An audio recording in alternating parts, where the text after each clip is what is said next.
أعوذ بالله من الشيطان الرجيم.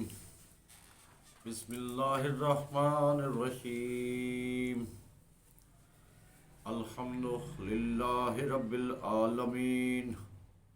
الصلاة والسلام على أشرف الأنبياء والمرسلين. أما بعد فقد قال الله تبارك وتعالى في القرآن المجيد والفرقان الحميد وقوله الحق. بسم الله الرحمن الرحيم. وما خلقت الجن والإنس إلا ليعبدون. قابل احترام، آج ہمارے درس کا عنوان ہے مخلوق کی تخلیق کا سبب۔ اس آیات کریمہ میں خالق لم یزل نے واضح فرما دیا ہے، اے انسان، تجھے سب سے زیادہ بلند رتبہ عطا کیا گیا، تیرے آنے کا مقصد ہے۔ جہاں تجھے اس دنیا میں پیدا کیا اور دوسری جتنی مخلوقات ہیں ان کو پیدا کیا، عبادت کے لیے جن اور انسانوں کا انتخاب کیا۔ اللہ تعالیٰ کی جتنی بھی چیزیں اللہ نے پیدا کی ہیں بے فائدہ نہیں، ہر چیز کا مقصد ہے، کیونکہ انسان اشرف المخلوقات ہے۔ تمام مخلوقات میں سے افضل ترین، حتیٰ کہ فرشتوں سے بھی افضل اگر بعمل ہو تو خداوند تعالیٰ نے اس انسان کو اس کے آنے کا مقصد بتا دیا ہے کہ دنیا میں جا رہا ہے تو تیرے آنے کا مقصد یہی ہے، جن ہو یا انسان، اللہ کی عبادت۔ جب مقصد واضح ہوتا ہے تو پھر انسان کے سامنے وہی منزل ہوتی ہے۔ اب جب جیسے ہی انسان اس دنیا میں آ جاتا ہے اور اس کے سامنے منزل بھی ہے کہ اللہ نے ہمیں پیدا کیا ہے اپنی عبادت کے لیے، اور کہہ دیا ہے اطیعوا اللہ و اطیعوا رسول، کہ تم اللہ اور اس کے رسول کی پیروی کرو اگر تم ایمان والے ہو۔ ایمان والوں کے لیے یہی شرط ہے، اور دنیا عمل کا مقام ہے، اس لیے دنیا کو آخرت کی کھیتی بھی کہا گیا ہے۔ الدنیا مزرعۃ الآخرہ، دنیا آخرت کی کھیتی ہے۔ ہاں، یہ ضرور بات ہے، جب انسان دنیا میں آتا ہے اور دنیا کی رنگینیوں میں گم ہو جاتا ہے، دنیا سے دل لگا بیٹھتا ہے، اسے وہ مقصد تخلیق بھول جاتا ہے۔ جب مقصد تخلیق بھول جاتا ہے تو انسان اطاعت خدا میں غفلت، اطاعت رسول میں غفلت کا مرتکب ہو جاتا ہے، اور اپنی آخرت، جس کو دنیا کا عمل کھیتی کے طور پر کہا گیا ہے کہ جو کچھ تم دنیا میں کرو گے اس کا نتیجہ، اس کا رزلٹ تمہیں آخرت میں ملے گا۔ اب تو دنیا سے جو لوگ دنیا سے دل لگا لیتے ہیں اور اپنے مقصد تخلیق کو بھول جاتے ہیں، ان کے لیے کہا گیا ہے کہ افسوس کہ وہ لوگ جو دنیا کو اپنا مقصد بنا لیتے ہیں وہ اپنی آخرت تباہ کر لیتے ہیں۔ روایت میں ہے کہ ایک روز رسول خدا کچھ افسردہ خاطر سے مسجد میں تشریف فرما تھے کہ فرشتہ نازل ہوا اور کہا کہ خداوند عالم بعد تحفہ درود و سلام فرماتا ہے کہ اے ہمارے حبیب، یہ خزانوں کی چابیاں جتنا چاہو جس خزانے سے چاہو خرچ کرو۔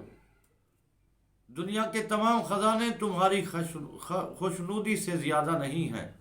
اللہ کے رسول فرشتوں سے فرمایا، پروردگار سے کہہ دو کہ دنیا گھر تو اس کے واسطے ہے جو آخرت میں گھر نہ رکھتا ہو۔ رسول یہی کہہ رہے ہیں کہ مجھے دنیا کی ضرورت نہیں ہے، کہ پتہ ہے دنیا تو فانی ہے۔ اسی طرح ایک اور مقام پر ہے کہ دنیا کو سرائے سمجھو جس میں کچھ دیر قیام کرنا ہے۔ سرائے قدیم زمانہ میں جب اس وقت آبادی بہت کم ہوا کرتی تھی، بیاباں، جنگل، ویرانی بہت زیادہ ہوا کرتی تھی، صاحب ثروت لوگ راستے میں لوگوں کی سفر کی آسانی کے لیے ایک سرائے بنا لیتے تھے کہ لمبے لمبے سفر ہوتے تھے، اور سفر کی سہولیات بھی میسر نہیں ہوتی تھی، زیادہ آسانیاں نہیں ہوتی تھی، اس لیے پیدل سفر کرتے تھے۔ تو وہاں کچھ دیر کے لیے اس سرائے میں جب تھک جاتے تھے تو لوگ راستے میں جنگل میں ایک سرائے بنا لیتے تھے جہاں بہت سے لوگ آ جاتے تھے، قیام کرتے کچھ دیر کے لیے۔ تو جہاں تھوڑی دیر کے لیے، چند گھنٹے، ایک رات، یعنی وہ اس کی منزل نہیں ہوتی، کچھ دیر کے لیے ٹھہرا جاتا ہے، اسے سرائے کہتے ہیں۔ تو اس لیے دنیا کو سرائے کہا گیا ہے کہ یہ کچھ دیر ٹھہرنے کا ایک مختصر، ایک تھوڑا سا آرام کرنے کا جس طرح وقت انسان کو حاصل ہوتا ہے اسی طرح ہے۔ اس کو باقی نہ سمجھو۔ یہ دنیا ایک وہ دولت ہے جو خواب میں ملی ہے، جب آنکھ کھلی تو پھر کچھ بھی نہیں، اور آنکھ جب کھلتی ہے جب آنکھیں بند ہو جاتی ہیں۔ ابو ذر نے فرمایا، اے علم و عقل کو حاصل کرنے والوں، اولاد اور مال سے دل نہ لگاؤ، کیونکہ ان سے جدا ہوتا ہے۔ اس خانہ دنیا میں تم مہمان ہو، آج یہاں ہو اور کل منزل دوسری ہوگی۔ اسی طرح اور ایک جگہ پر ارشاد فرمایا گیا کہ زیادہ مال و دولت کی آرزو نہ کرو، اس لیے کہ یہ گناہ کا باعث ہے۔ عقل مند وہ ہے جو فانی کو فانی اور باقی کو باقی سمجھے۔ دنیا فانی کو ترک کرو، اس لیے کہ محبت دنیا انسان کو خدا سے غافل اور ذلیل بنا دیتی ہے۔ ایسی دنیا کے لیے کیا کہا جائے جس کی ابتدا مشقت اور غنا ہے اور انجام محتاج اور محزون۔ جو کوشش کرتا ہے اس سے یہ دنیا بھاگتی ہے، اور جو اس سے بھاگتا ہے یہ اس کے پیچھے بھاگتی ہے۔ ذرا غور کرو، کس کی محبت میں کھوئے ہوئے، یہ ابھی تمہیں نکال بہر کرے گی۔ جو اس کی عطا کردہ نعمتوں پر مغرور ہیں ان کو بہت جلد مصائب میں مبتلا کر دے گی۔ دیکھو یہاں سے چلا گیا جو وہ واپس نہیں آتا، اور جو باقی ہے وہ نہیں معلوم کس وقت روانہ ہو جائے۔ اس کی شادی و مسرت غمناک و الم امیز ہے۔ اپنی عمر پر اعتماد نہ کرو، اس لیے جو چیز گنتی اور شمار میں آ گئی ہے وہ ختم ہونے والی ہے۔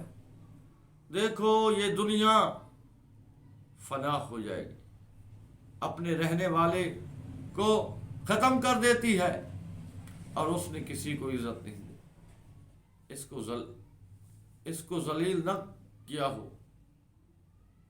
اس کی بادشاہت عین ذلت ہے، اس کی محبت عین تلخی ہے، اس کی حیات منتظر موت ہے۔ کیا تم نے نہیں دیکھا ان لوگوں کو جو تم سے پہلے گزرے کیسے دولت مند تھے، کیسے صاحب عزت تھے؟ کوئی وزیر تھا، کوئی بادشاہ تھا، مگر جب گئے تو کوئی کام نہ آیا، کسی نے بات تک نہ پوچھی۔ پھر ایسی جگہ اور ایسے لوگوں کو تم اپنے دوست اور ساتھی سمجھے ہوئے ہو، اس سے ہرگز دل نہ لگاؤ۔ اسی طرح کہا جاتا ہے کہ یہ آخرت میں جب محشر کا دن ہوگا، 4 چیزوں کے بارے میں آپ سے سوال ہوگا۔ پہلا سوال ہوگا کہ عمر کس کام میں صرف کر دی؟ اللہ نے زندگی جیسی جو نعمت دی تھی کہاں خرچ کی؟ مال کہاں سے حاصل کیا؟ دوسرا سوال ہوگا۔ تیسرا سوال ہے مال کہاں خرچ کیا؟